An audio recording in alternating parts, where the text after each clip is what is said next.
perfect storm of go-slows on the eastern, western and southern approaches to the city. And it's on the south side of the Tyne that the worst disruption will be felt in coming weeks with the replacement of traffic lights along the Felling bypass in Gateshead. Mark Denton is there for us now, and it just looks so pleasant, Mark.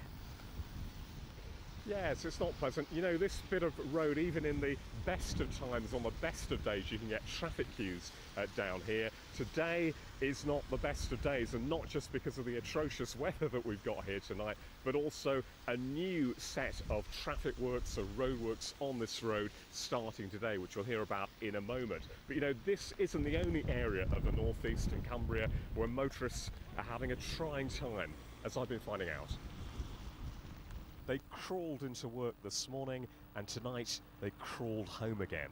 Commuters attempting to commute on the Felling bypass near Gateshead. While traffic lights are replaced here, drivers are going nowhere, and for one local taxi firm, that means lost business. There was a massive domino effect. I couldn't get through to where I wanted to be. It didn't matter which way I turned. There was no shortcuts.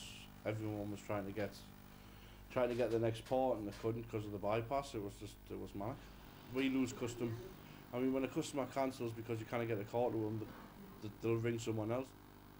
But it's not just the Felling bypass that seems to have lots and lots of those dreaded cones. The work on the Felling bypass is to replace 30-year-old traffic lights. It'll last up to 6 weeks. But there's also been problems today at the new Cowgate junction in Newcastle. New intelligent traffic signals here weren't that intelligent earlier today. They failed but have now been fixed. Then there's the coast road, hit by delays and junction work. Turn off that to get a breather and you'll find the £75 million work going on to build a triple-decker roundabout. That's being built at Silverlink on North Tyneside, and it's not due to finish until March 2019. And then, brace yourself, there's more to come. Next year, part of the A189 will be closed at South Gosforth while a bridge is replaced. Metro services in the area will be suspended too. So you might well ask, where is the coordination of all this work? Do traffic managers not talk to each other at parties and compare notes of where work's going on? We do talk to each other regularly across the 7 authorities and our neighbours, but in this instance we had to act urgently to minimise disruption.